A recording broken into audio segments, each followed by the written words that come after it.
والصلاة والسلام على سید الانبیاء والمرسلین اما بعد فاعوذ باللہ من الشیطان الرجیم بسم اللہ الرحمن الرحیم۔ سورہ آل عمران کی 104 آیات کی تفسیر مکمل ہو چکی ہے۔ آگے اللہ تبارک و تعالی نے ارشاد فرمایا وَلَا تَكُونُوا كَالَّذِينَ تَفَرَّقُوا، اور تم ان لوگوں کی مثل نہ ہو جاؤ جو ٹکڑیوں میں بٹ گئے، فرقوں میں تقسیم ہو گئے۔ وَاخْتَلَفُوا مِن بَعْدِ مَا جَاءَهُمُ الْبَيِّنَاتُ، اور انہوں نے واضح نشانیاں آنے کے باوجود اختلاف کیا۔ وَأُولَئِكَ لَهُمْ عَذَابٌ عَظِيمٌ، اور یہی لوگ ہیں کہ ان کے لیے بڑا عذاب ہے۔ تو یہاں پہ خطاب پہلے مسلمانوں سے ہے کہ وَلَا تَكُونُوا، تم ویسے نہ ہو جاؤ كَالَّذِينَ تَفَرَّقُوا، ان لوگوں کی مثل جو فرقوں میں بٹ گئے، اور ان سے مراد اہل کتاب ہیں کہ نبی کریم صلی اللہ علیہ وسلم کے مبعوث فرمائے جانے سے پہلے یہ سب بالکل متفق اور متحد تھے کہ آخر نبی تشریف لائیں گے تو ہم ان پر ایمان لے آئیں گے، اور اس کے بعد جب نبی کریم صلی اللہ علیہ وسلم نے اعلان فرمایا تو یہ فوراً ٹکڑے میں بڑھ گئے، اور واضح نشانیاں دیکھنے کے باوجود، واضح علامات پانے کے باوجود انہوں نے اختلاف کیا، تو اللہ نے پھر ان کو وعید سنائی کہ ان کے لیے بہت بڑا عذاب ہوگا۔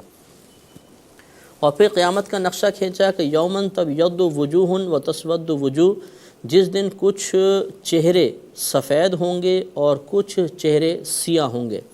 فَأَمَّا الَّذِينَ اسْوَدَّتْ وُجُوهُهُمْ، پس بہرحال وہ لوگ کہ جن کے چہرے کالے ہوں گے، ان سے یہ کہا جائے گا کفرتم بعد ایمانکم، کیا تم نے اپنے ایمان لانے کے بعد کفر اختیار کیا؟ فذوقوا العذاب بما کنتم تکفرون، تو تم عذاب کو چکھو اس سبب سے کہ تم کفر کرتے تھے۔ یعنی وہی بات ہے کہ اہل کتاب کے بارے میں جیسے پہلے فرمایا کہ یہ نبی کریم صلی اللہ علیہ وسلم کے اعلان سے پہلے آپ کو ضرور نبی تسلیم کرتے تھے کہ وہ ایک نبی تشریف لانے والے ہیں، تو یہ گویا کہ غائبانہ طور پر ایمان لائے ہوئے تھے۔ پھر جب نبی کریم صلی اللہ علیہ وسلم نے اعلان فرمایا تو یہ اعلانیہ طور پہ منکر ہو گئے، تو گویا کہ اس ایمان کو چھوڑ کر انہوں نے کفر اختیار کیا، تو ان کو آخرت میں پھر یہ کہا جائے گا کہ چونکہ تم نے کفر اختیار کیا اب تم اللہ تبارک و تعالیٰ کے عذاب کا مزہ چکھو۔ اس سے یہ بھی معلوم ہوا کہ اہل کتاب اگر ایمان لے کر نہیں آئیں گے تو یہ نص صریح اس پر موجود ہے کہ وہ ضرور جہنم میں جائیں گے اور وہاں پر عذاب بھگتنا پڑے گا۔ وَأَمَّا الَّذِينَ ابْيَضَّتْ، اور وہ لوگ بہرحال وہ لوگ کہ جن کے جو سفید ہوئے وجوہہم، ان کے چہرے، ففی رحمت اللہ، تو وہ اللہ تبارک و تعالیٰ کی رحمت میں ہیں، ہم فیہا خالدون، وہ اس میں ہمیشہ رہنے والے ہیں۔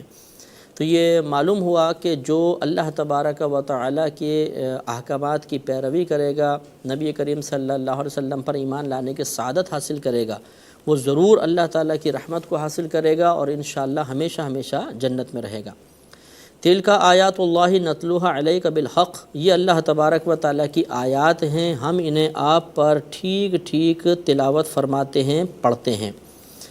وَمَا اللَّهُ يُرِيدُ ظُلْمًا لِلْعَالَمِينَ، اور اللہ تبارک و تعالیٰ جہان پر بالکل تھوڑے سے بھی ظلم کا ارادہ نہیں فرماتا، لہذا اللہ تبارک و تعالیٰ کی طرف سے کوئی زیادتی نہیں ہے۔ اگر کوئی کفر اختیار کرتا ہے تو یہ اس کا ذاتی فعل ہے۔ ہاں اتنا ضرور ہے کہ اگر کوئی اسلام قبول کرتا ہے، کوئی ایمان کی طرف آتا ہے، کوئی نیک اعمال پر استقامت حاصل کرتا ہے تو یہ اللہ تعالیٰ کا فضل و کرم ہے، لیکن اگر کسی نے کفر اختیار کیا تو معاذ اللہ اس کو اللہ کی طرف منسوب نہیں کیا جائے گا کہ اللہ نے اس کو کافر بنایا، بلکہ وہ اپنی جان پر خود ظلم کرنے والا ہے۔ وَلِلَّهِ مَا فِي السَّمَاوَاتِ وَمَا فِي الْأَرْضِ، اور اللہ ہی کے لیے ہے جو آسمانوں میں ہے اور جو زمین میں ہے۔ وَإِلَى اللَّهِ تُرْجَعُ الْأُمُورُ، اور اللہ ہی کی طرف سب کاموں کا رجوع ہے، یعنی ہر کام اللہ کی طرف ہی رجوع کرتا ہے۔ حقیقتاً فاعل حقیقی اللہ تبارک و تعالی ہی ہے۔ کائنات میں جتنے تغیر و تبدل ہو رہے ہیں حقیقتاً وہ اللہ تبارک و تعالی ہی ان کا فاعل ہے۔ یہ الگ بات ہے کہ دنیا میں بہت سی چیزیں اسباب بن جاتی ہیں، اور یہاں پھر وہی بات ہے کہ اللہ ہی کے لیے جو آسمانوں میں اور زمین میں ہے، یعنی حقیقتاً ملک اللہ کو ہی حاصل ہے۔ پھر مجازی طور پہ اللہ تبارک و تعالیٰ دنیا میں کسی کو ملک عطا فرما دے، کسی کو کسی شے کا مالک بنا دے، تو یہ مالک ہونے کی نسبت مجازی طور پہ مخلوق کی طرف ہوتی ہے، حقیقتاً مالک اللہ تعالیٰ۔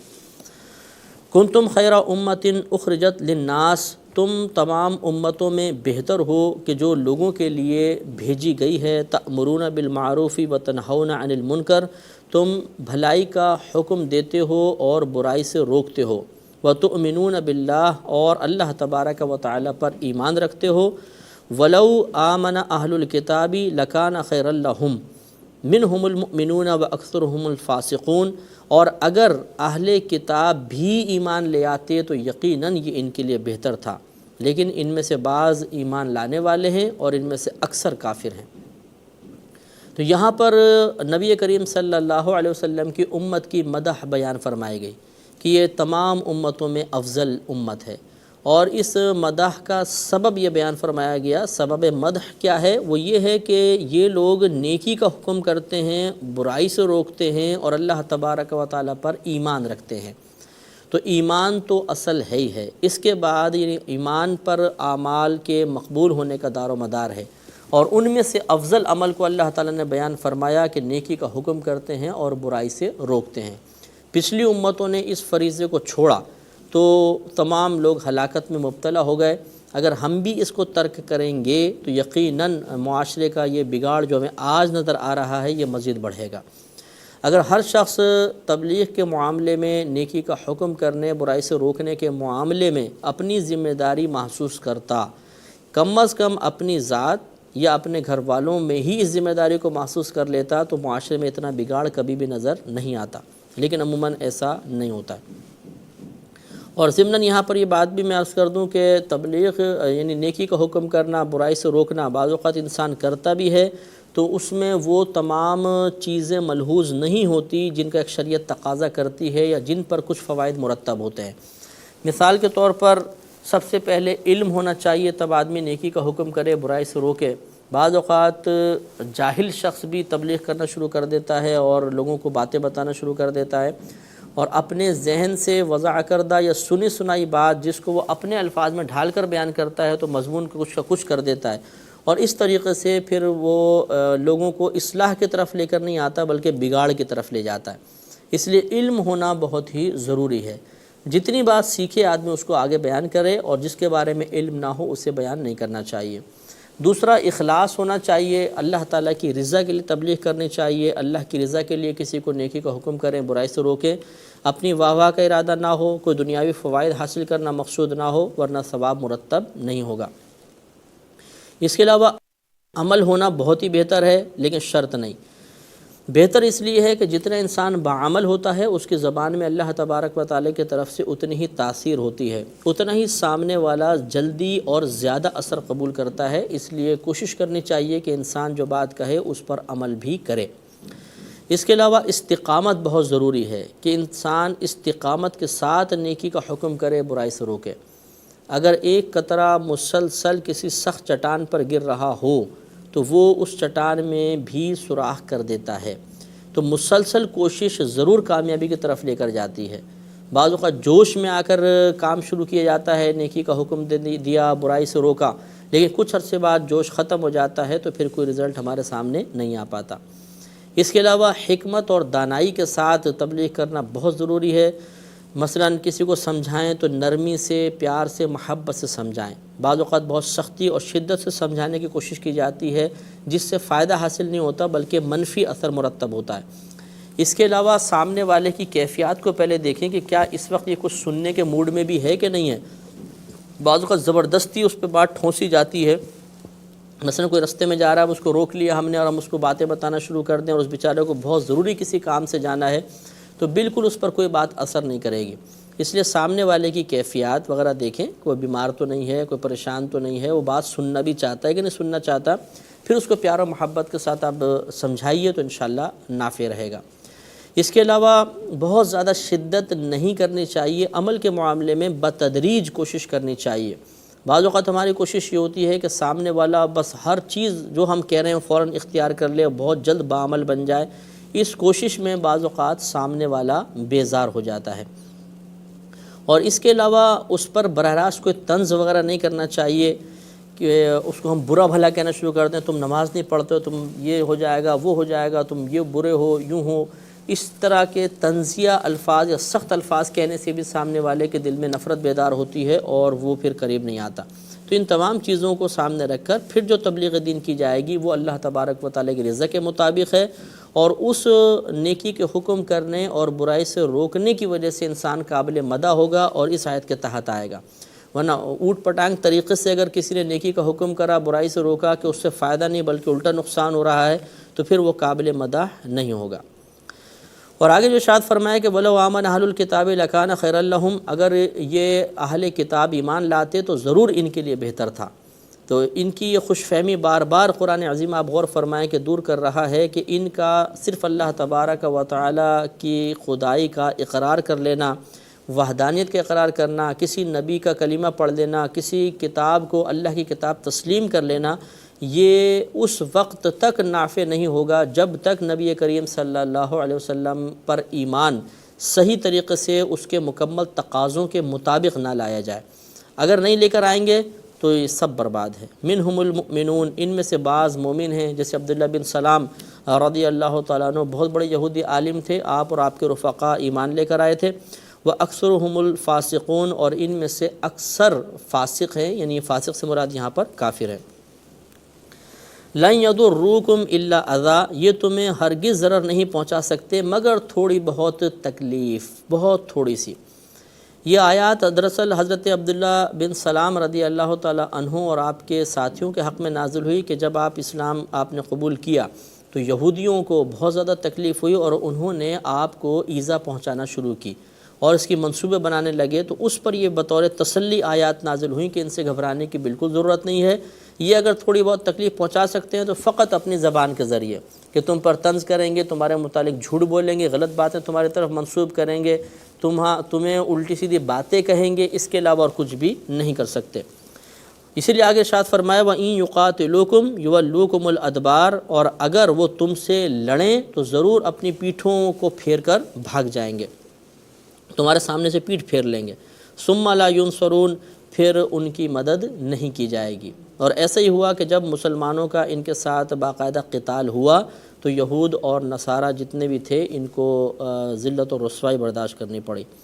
ضربت علیہم الذلۃ اینما ثقفوا، مسلط کر دی گئی ان پر ذلت، جس مقام پر بھی یہ ہوں امان نہیں پائیں گے، یعنی جہاں پر بھی یہ ہوں کسی جگہ پر امن نہیں رہیں گے، ان پر ذلت مسلط کر دی گئی۔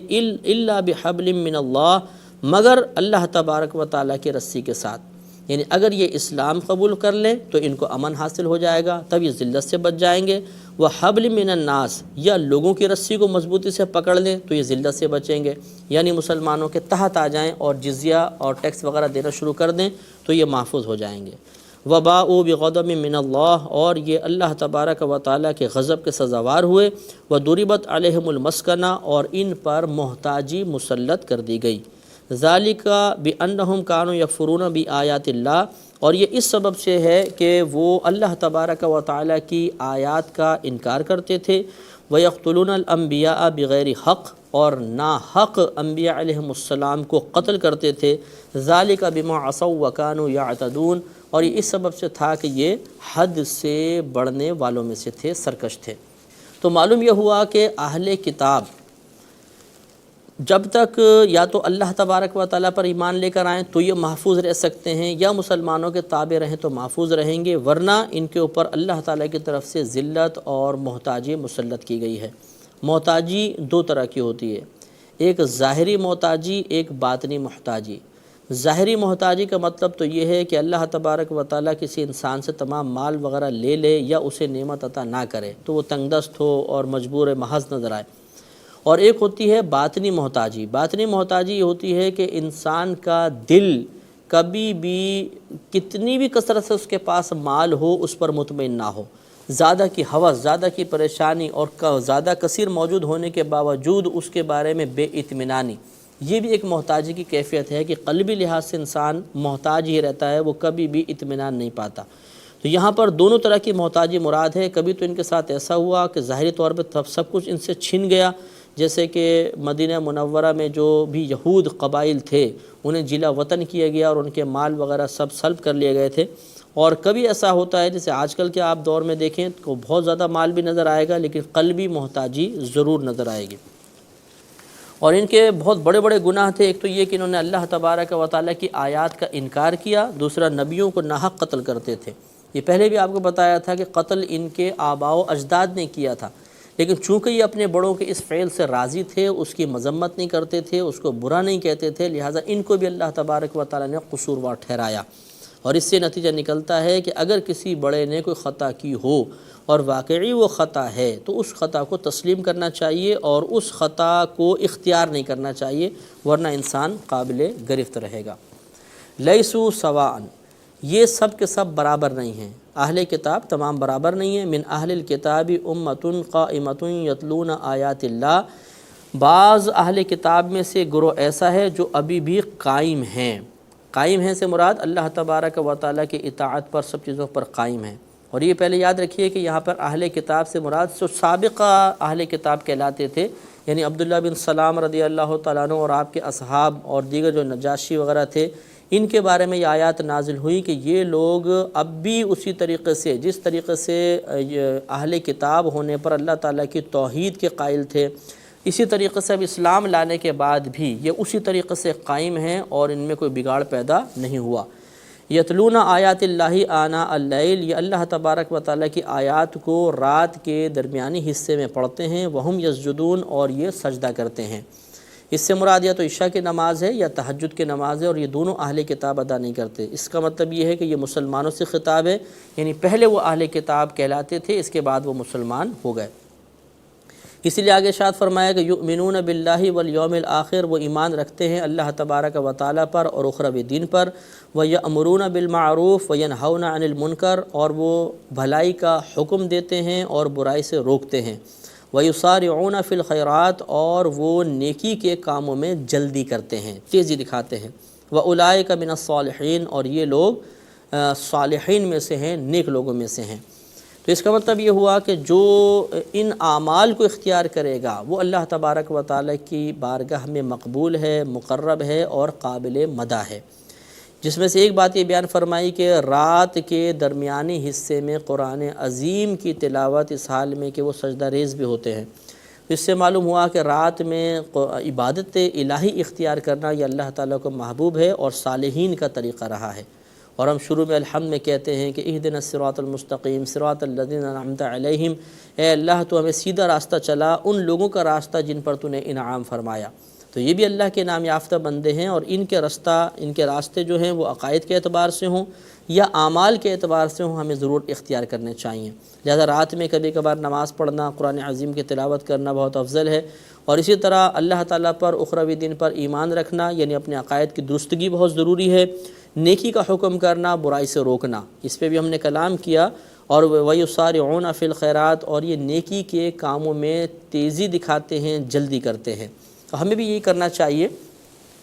نبی کریم صلی اللہ علیہ وسلم کا فرمان ہے کہ جلد بازی شیطان کی طرف سے ہے، مگر چند کاموں میں جلدی کرنی چاہیے۔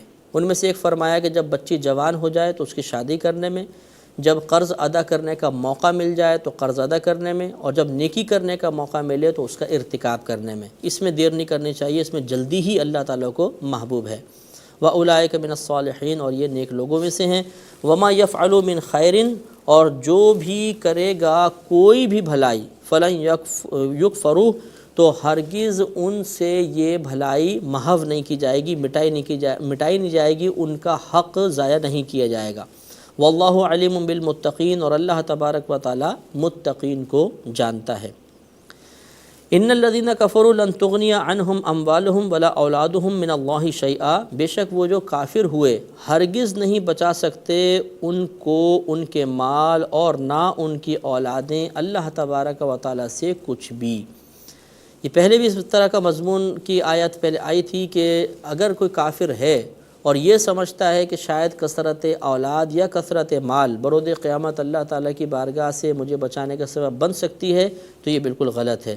اللہ تبارک و تعالیٰ سے بچنا ممکن نہیں ہے۔ اللہ تعالیٰ سے بچنے کا ایک ہی ذریعہ ہے کہ اس کی اطاعت کی جائے، اس کے نبی کریم صلی اللہ علیہ وسلم کا کلمہ پڑھا جائے اور پھر اس کے شرعی تقاضوں کے مطابق عمل کیا جائے۔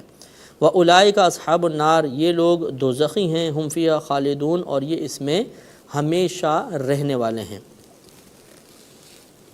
مثل ما ينفقون فی هذه الحیات الدنیا کا مثل ریح فیہا سر، ان لوگوں کی مثال جو اس دنیاوی زندگی میں خرچ کرتے ہیں اس ہوا کی مثل ہے جس میں سخت ٹھنڈ ہو، سر برفانی ہوا جس کو کہتے ہیں۔ اور یہاں پہ مراد یا تو اس سے منافق مراد ہیں، وہ خرچ کرنے والے، یا وہ جو ریاکارانہ طور پہ خرچ کرتے ہیں، یا وہ یہود مراد ہیں جو اپنے علماء اور رؤساء پر خرچ کرتے تھے، بطور رشوت ان کو دیا کرتے تھے۔ یہ تمام مراد ہیں کہ یہ جو دنیاوی زندگی میں خرچ کر رہے ہیں ان کی مثال اس ہوا کی طرح ہے جس میں شدید ٹھنڈ ہو، اصابت حرث قوم، پھر یہ ہوا کسی قوم کی کھیتی تک پہنچے، ایسی قوم ظلموا انفسہم جس نے خود اپنی جان پر ظلم کیا، فاہلکتہ، پھر یہ ہوا اسے ہلاک کر دے۔ وما ظلمہم اللہ، اور اللہ تبارک و تعالی نے ان پر ظلم نہیں کیا، ولکن انفسہم یظلمون، اور لیکن وہ خود اپنی جانوں پر ظلم کرتے تھے۔ تو یہ مثال سے سمجھا دیا کہ جس طرح بہت ٹھنڈی برفانی ہوا کھیتی کو آ کے خراب اور ختم کر دیتی ہے، اسی طریقے سے اگر کوئی اللہ کے راہ میں خرچ کرے لیکن عناداً خرچ کرے، یعنی اسلام کی دشمنی میں، نبی کریم کے خلاف، یا ریاکارانہ طور پر، تو وہ بھی بالکل ضائع ہو جائے گا۔ اللہ تبارک و تعالی ہمیں ان باتوں کو سمجھنے کی توفیق عطا فرمائے۔ وآخر دعوانا ان الحمد للہ رب العالمین۔